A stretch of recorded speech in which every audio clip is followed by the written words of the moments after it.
날마다 믿음 안에서 살아가는 그런 삶이 되기를 바라고, 또 늘 기도하는, 또 말씀으로 살아가는 그런 우리 로뎀 교회 성도님들이 되기를 주님의 이름으로 축복합니다.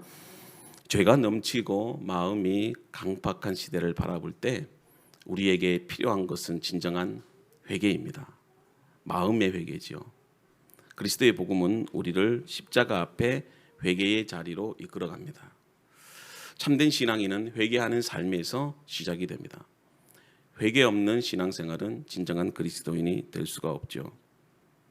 회개는 신앙생활을 처음 시작할 때만 잠시 경험하는 그런 것이 아닙니다.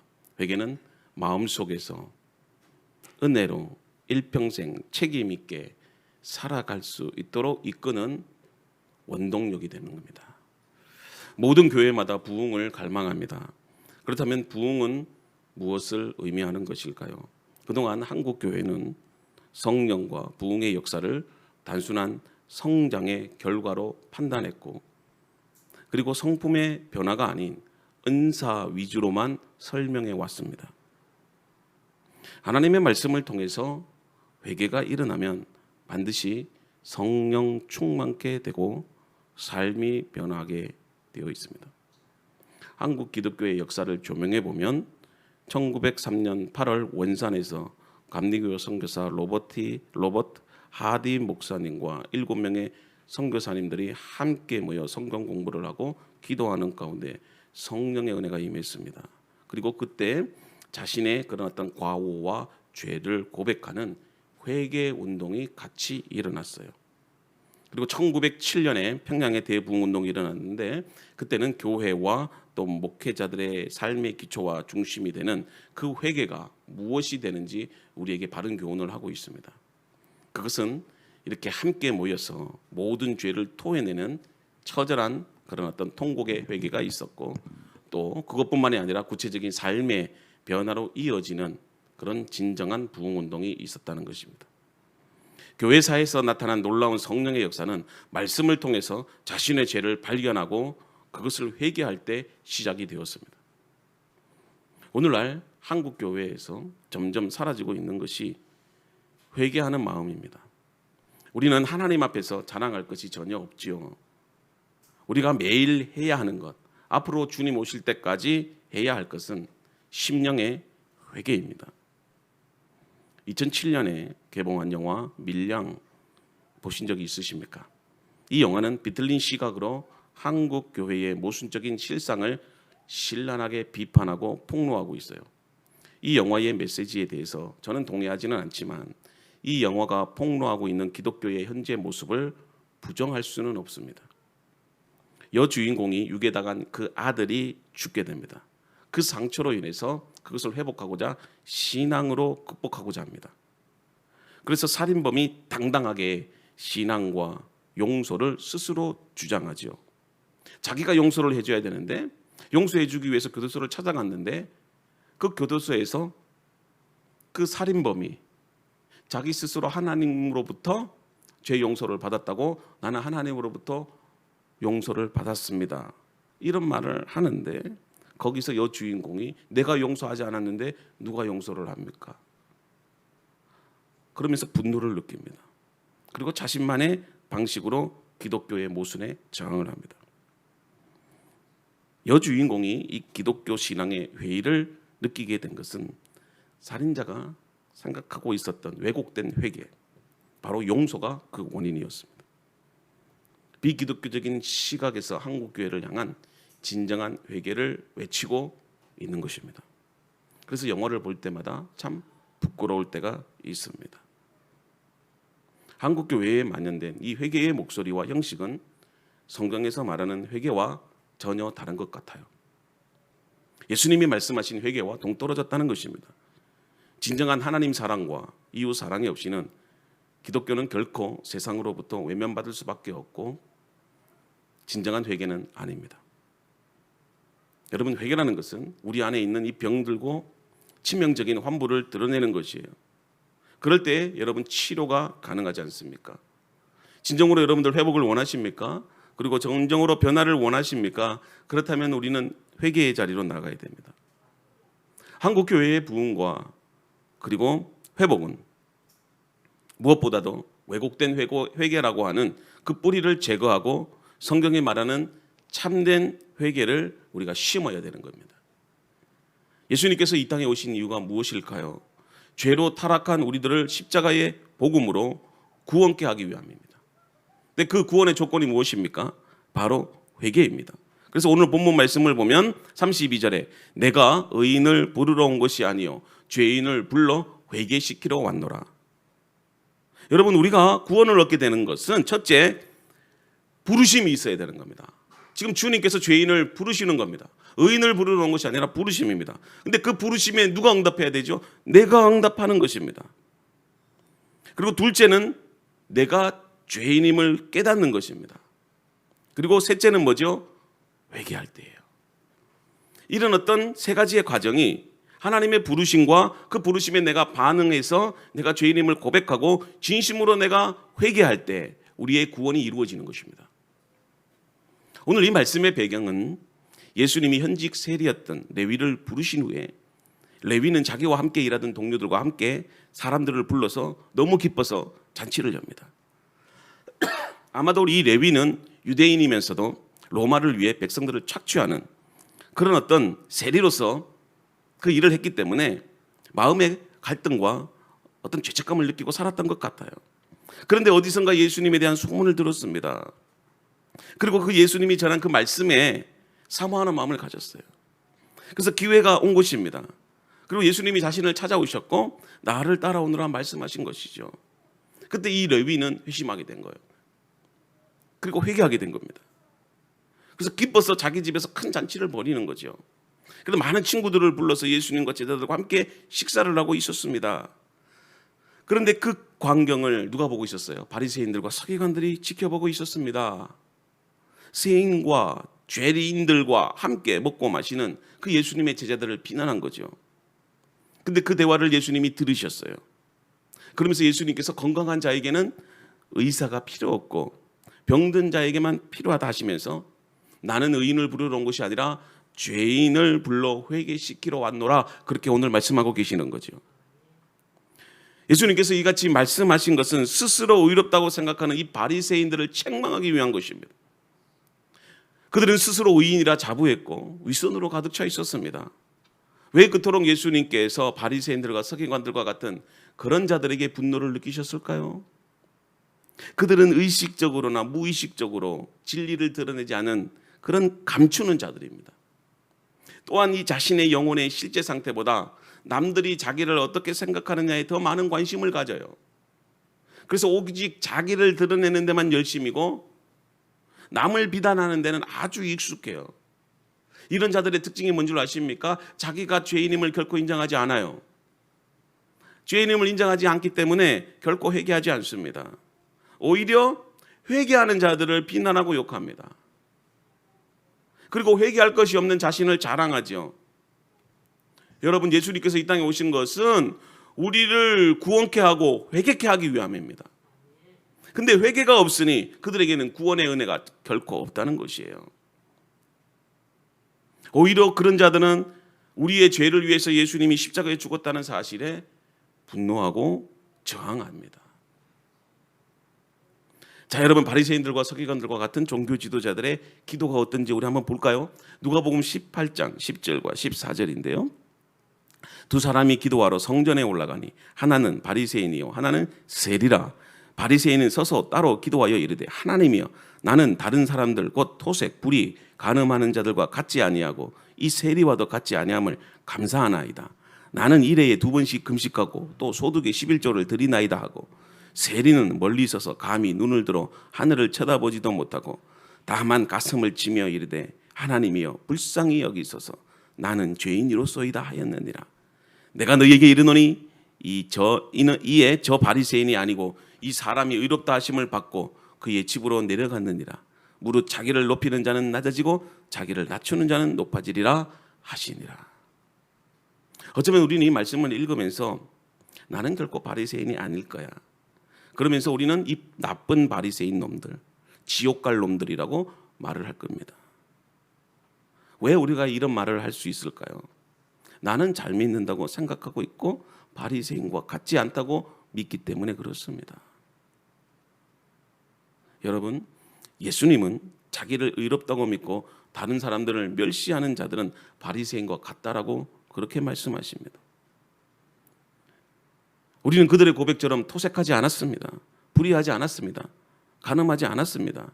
그러나 예수님의 말씀은 무엇입니까? 우리가 낮아져서 섬기는 자가 되지 않으면 우리 모두는 바리새인이라는 것입니다. 어쩌면 그들보다 더 악한 그런 사람일 거예요. 교회에 직분이 높고 기도를 잘하고 신앙에 대한 열심이 아주 많다고 해서 그것이 우리의 의로움을 증명하는 것이 결코 아닙니다. 그것이 결코 우리의 신앙의 수준을 나타내는 것이 아닙니다. 우리의 직분과 우리의 기도, 우리의 그런 어떤 신앙적인 열심이 무엇을 위한 것일까요? 우리는 날마다 하나님을 바라보면서 살아야 된다고 그렇게 생각하면서도 늘 세상 바라보며 살았어요. 그리고 하나님을 의식하지 않고 늘 사람을 의식하며 삽니다. 그리고 사람이 나를 인정해 주기를 원해요. 이런 사람들은 바로 외식하는 바리새인입니다. 그들은 형식에 있어서는 완벽하고 흠이 없습니다. 그러나 그들의 마음은 온갖 더럽고 추악한 죄로 가득 차 있습니다. 그러나 보십시오. 세리들은 자기가 죄인임을 압니다. 그리고 주님 앞에 나아가 자기의 죄를 고백합니다. 주님의 은혜를 베풀어 달라고 눈물로 간구하지요. 자, 그래서 18장 누가복음 18장 13절에 세리는 멀리 있어서 감히 눈을 들어 하늘을 쳐다보지 못하고 다만 가슴을 치며 이르되 하나님이여 불쌍히 여기소서 나는 죄인이로소이다 하였느니라. 여러분, 이것이 진정한 회개입니다. 죄인임을 알기에 눈을 들지 못하는 겁니다. 너무나도 자신의 죄가 마음 아파서 가슴을 치면서 하나님 앞에 나는 죄인입니다. 그렇기 때문에 주님의 은혜가 필요합니다. 진심으로 고백하고 예수님께 나아가지 않습니까? 그런데 바리새인들의 기도는 어떻습니까? 사람에게 보이려고 열심히 기도합니다. 일부러 시장에 찾아가서 그 한복판에서 두 손 벌려 큰 소리로 기도합니다. 그리고 자기가 두세 번씩 금식한다는 것을 자랑하게 생각합니다. 또 열심히 11조 생활을 하죠. 아마도 성전에서 예배 드리면서 이런 기도했을 겁니다. 저 세리와 같이 않음을 감사드립니다. 헌금을 드리면서도 저 창녀와 같이 살게 해주지 않으셔서 너무 감사합니다. 이렇게 아마 감사 제목을 써서 올렸을 거예요. 여러분, 이런 모습은 그 누구도 아닌 바로 우리의 모습입니다. 여러분들 안에 있는 위선과 가식 하나님 앞에 다 회개하십시오. 예수 믿는다고 하면서 온갖 음란과 탐욕과 욕심과 불의와 불법에 따라 살았던 우리의 모든 삶을 하나님 앞에 회개하셔야 됩니다. 거룩한 척 신앙생활 하지 마십시오. 회개란 현재의 모습을 거울 앞에 보는 것과 똑같습니다. 그 속에서 자신의 실제를 보는 거지요. 더럽고 추악하고 거짓과 위선으로 가득 차 있는 모습을 하나님의 말씀으로 우리는 볼 수 있어야 됩니다. 한국 교회 안에 통계가 나와 있는데 가장 많이 하는 기도가 복 받으라는 기도고 복 많이 받으라고 하는 말씀이에요. 회개에 대한 메시지는 10%도 안 된다고 합니다. 십자가에 대한 말씀은 5%도 안 된다고 합니다. 어떻게 하면 인생을 행복하게 잘 살까? 어떻게 하면 내가 원하는 대로 내 꿈을 이룰 수 있을까? 이런 기도가 대부분이에요. 정작 순수한 복음, 순수한 말씀을 찾아보기가 힘듭니다. 위로와 거짓, 평안과 축복과 번영만을 쫓아서 교회를 정하는 이 시대의 그리스도인들에게 귀에 듣기 좋은 말씀은 결코 우리를 온전한 그리스도의 제자로 만들지 못합니다. 죄와 죄인에 대한 그 선포와 진정한 회개의 말씀이 결연된 강단은 필연적으로 죄에 대해서 무감각하고 방종한 신자들, 스스로 교만으로 가득한 바리새인들만 만들어냅니다. 복음의 두 기둥이 있습니다. 첫째는 회개고 둘째는 믿음입니다. 회개는 성경 전체를 관통하는 복음의 핵심 주제이고 믿음과 더불어 복음을 가장 잘 표현하는 메시지입니다. 예수님은 우리에게 하나님의 나라의 복음을 선포하셨어요. 근데 그 복음은 죄인을 회개로 이끄시는 부르심이고 예수님에 대한 그 믿음으로 이끄시는 부르심입니다. 예수님께서 이 땅에 오셔서 우리를 구원케 하신 그 이유도 우리를 회개하도록 부르셨다는 것입니다. 참 복음은 우리에게 회개의 자리로 여러분들을 이끌어갑니다. 그래서 진정한 회개만이 우리를 구원한다는 것입니다. 장로교를 창시한 이 칼빈은 회개와 죄 용서를 복음의 가장 큰 주제로 말하고 있습니다. 회개와 죄의 용서 없이 그런 회개와 죄의 용서가 없는 믿음은 열매 없는 무익한 것이죠. 그래서 복음에는 회개가 있습니다. 그 회개를 통해서 우리를 거룩한 하나님의 자녀로 변화시켜 나간다는 것입니다. 그래서 한국 교회 안에 회개에 대한 오해들이 너무나도 많습니다. 피상적인 개념적으로 이해해서 율법적인 차원에서 해석합니다. 복음에서 회개를 제외하면 반드시 거기에는 죄에 대한 무감각, 타락, 방종의 결과만 남고 하나님의 말씀을 왜곡시켜 버리는 것이죠. 회개에 대한 보편적인 이해가 뭘까요? 그리스도를 영접할 때 일어나는 과거의 사건을 고백하는 그 정도로 우리는 이해합니다.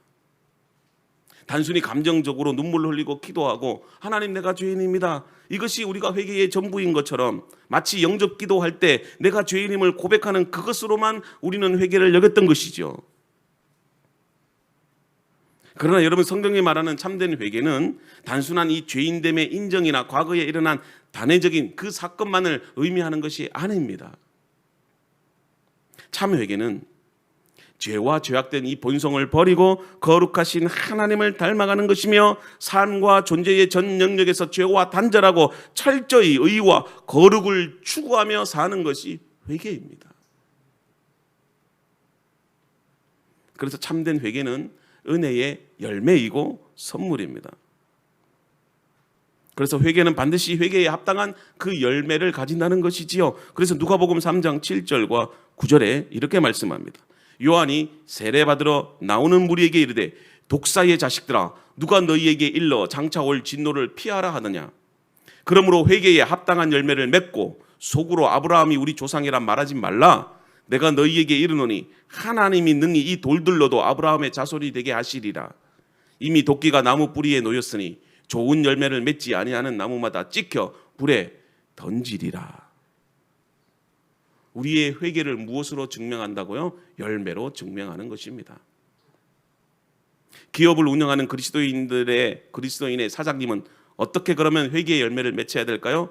직원들 제발 착취하지 마십시오. 봉급 떼먹지 마시고 직원들을 가족처럼 배려하고 사랑해야 됩니다. 이렇게 하지 않고 장로라고 해서 교회 와서 기도하고 헌금만 한다고 하나님이 그거 기뻐하지 않습니다. 가게를 운영하는 그리스도인들은 제품에 가짜를 진짜로 속여 팔지 마십시오. 과도하게 이윤을 남기지 마십시오. 어려운 사람들이 있으면 좀 깎아주십시오.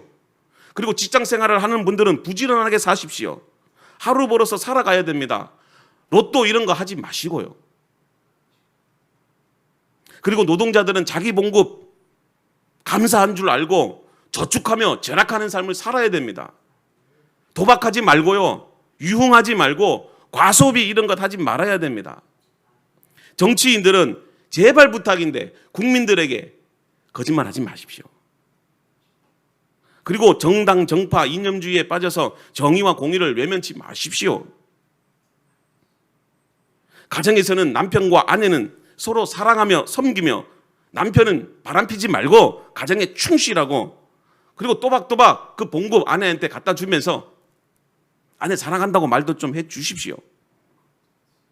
그리고 권위적인 관계가 되지 마십시오. 이게 회개입니다. 이게 회개에 합당한 열매입니다. 그리고 어린 자녀들은 열심히 공부하십시오. 게으르면 안 됩니다. 아침에 일어나서 옷 정리, 이불 정리 잘 해야 됩니다.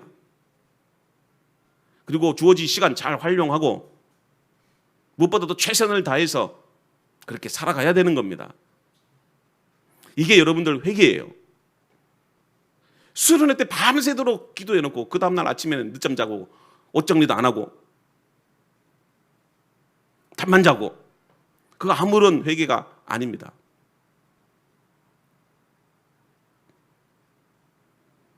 회개에 합당한 열매며 회개의 삶으로 우리가 증명이 되는 것이죠. 참된 회개는 본성의 변화가 성품의 변화와 함께 새로운 피조물이 되는 것을 말합니다. 한국 교회 안에 암적으로 자리 잡고 있는 구원파적인 회개, 즉 예수를 영접하는 순간 과거와 현재와 미래의 모든 죄가 단번에 해결되고 용서받았다고 하는 그 메시지에 모두 열광합니다. 그러니 죄를 지어도 내 구원은 흔들림이 없다는 겁니다. 왜냐? 이미 나는 구원받았고 죄 용서를 완전하게 받았기 때문에 지금 지은 죄라 한다 할지라도 이미 용서를 받았으므로 상관없다는 것입니다. 이런 궤변이 어디에 있습니까? 날마다 죄 짓고 살면서도 내가 구원받았다? 이런 착각 속에 사는 그리스도인들이 너무 많아요. 그래서 마치 습관적으로 주여 주여 부르기만 하면 천국 가는 것처럼 삶의 변화는 전혀 없고 그것을 극복하려고 하는 의지도 없고 그렇다고 해서 신앙으로 살아가려고 하는 마음도 없고 기회만 있으면 자기 마음대로 자기 욕심대로 살려고 하는 그런 인간의 본성에 누가 구원받았다고 그렇게 확신을 주십니까?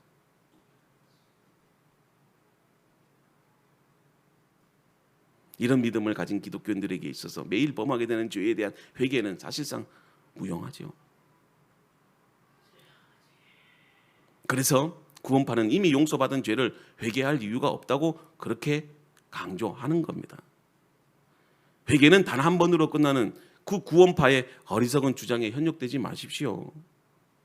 우리가 죄에서 구원받았다고 하는 이 죄의 용서의 확신을 가졌다고 해서 여러분 우리가 죄를 안 짓고 사는 것이 아닙니다. 날마다 우리는 죄 짓고 살아갈 수밖에 없습니다. 그래서 구원받은 사람도 죄를 지을 수 있고 실수할 수 있다고 성경은 분명하게 우리에게 가르치고 있습니다. 구원파에서 회개를 어떤 식으로 가르칩니까? 단 한 번 일생에 구원받은 그 시점을 통해서 우리는 완전한 구원을 이루었기 때문에 완전한 회개를 받았기 때문에 그 이후에는 자백만 하면 된다고 합니다. 이건 궤변입니다. 회개는 자백으로 되는 게 아닙니다. 이건 전혀 회개에 대한 그 개념을 모르는 것입니다. 그 배경에는 중생 이후에는 더 이상 죄가 없다, 죄 짓지 않는다, 이미 구원을 받았다 하고는 그 주장이 포함되어 있기 때문에 그렇습니다. 다시 얘기합니다. 회개는 자백만으로 되는 것이 아닙니다. 성경에서는 우리가 구원받을 때 외치는 그 회개는 단 한 번의 사건이지만 그러나 우리가 삶을 살아가면서 우리는 반복적인 회개를 해야 됩니다. 회개라는 것은 방향수정을 의미하고 삶의 변화를 의미합니다. 회개는 자백이 아닙니다. 회개는 변화와 열매입니다.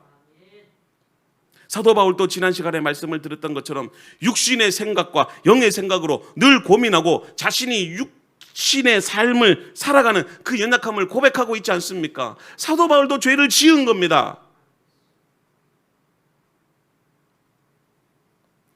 오늘 말씀을 마치려고 해요. 복음은 우리를 회개로 이끕니다.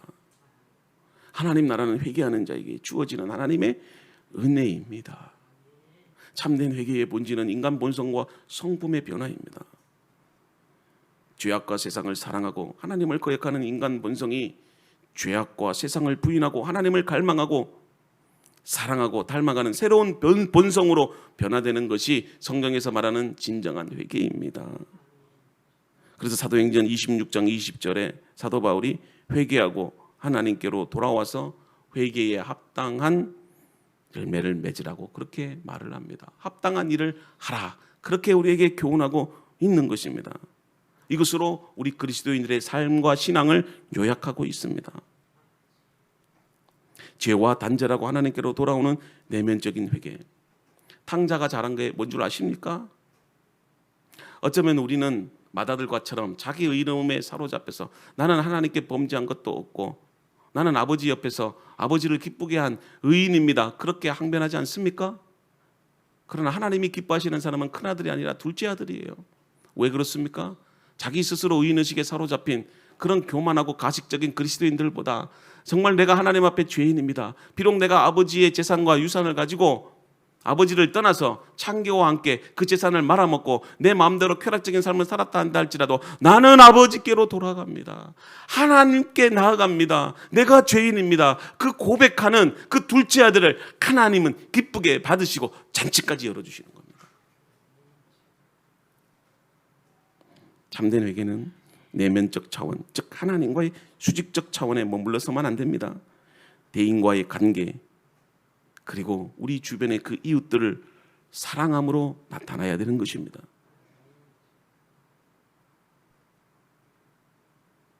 죄로 말미암아 파괴되고 어그러진 관계 속에서 우리가 그 관계를 새롭게 회복해 나가는 것. 이웃들과 싸웠다면 오늘 지금 당장 가서 용서를 구하십시오. 내가 잘했더라도 그 아픈 사람의 마음을 상처를 줬다면 그 상처를 치유하려고 내 자신을 희생하는 삶, 그것이 진정한 회개의 삶입니다. 비록 오해받는 일이 있단다 할지라도 내가 옳은데, 근데 그 사람 때문에 내가 상처를 받았다고 한다 할지라도 그 사람을 이해하고 용서할 수 있는 그 마음까지 갖는 것이 회개입니다. 참된 회개 없이는 참된 구원도 없습니다. 복음은 우리로 하여금 회개의 자리로 이끕니다. 오늘 이 시대에 진정으로 필요로 하는 사람은 누구일까요? 회개하는 사람입니다. 하나님 나라와 그 나라를 위해서 의에 줄이고 목마른 사람이 진정으로 회개하게 됩니다. 오늘도 주님 안에서 거룩한 자로서 복음의 능력을 사는 저와 여러분들이 되실 수 있기를 바랍니다. 오늘도 함께 기도하기를 원합니다. 우리 한번 2-3분간만 오늘 하나님 앞에 진심으로 우리의 삶을 고백하고, 하나님 나는 죄인입니다. 그러나 변화없는 삶을 살았음에도 불구하고 내가 하나님 앞에 구원받았다고 하는 그릇된 확신 속에서 살아가고 있지 않습니까? 하나님, 오늘 이 시간 고백합니다. 우리의 삶으로 하나님 회개할 수 있도록 도와주시고, 이제 우리의 교만한 욕심 모든 것들을 다 내어버리고 정말 사랑하는 마음, 또 이렇게 겸손한 마음으로 또 하나님의 나라와 의를 구하는 그런 믿음의 삶이 될 수 있도록 도와주시옵소서. 우리 다 같이 한번 합심해서 기도하도록 하시겠습니다. 할렐루야. 하나님 아버지 감사합니다. 오늘 또 우리를 회개의 자리로 이끄시고, 또 하나님 아버지 진정한 회개는 우리의 삶에서 시작된다고 말씀해 주시니 너무나도 감사드립니다. 진정한 성령의 역사는 우리 자신의 죄를 발견하고 그것을 회개하고 또 그것을 삶의 열매로 나타낼 때 진정한 회개라는 것을 깨닫게 해주셨습니다. 복음은 우리를 회개의 자리로 이끄십니다. 오늘도 하나님, 내가 의인을 부르러 온 것이 아니요 죄인을 불러 회개시키러 왔느라 이 말씀을 마음에 새겨서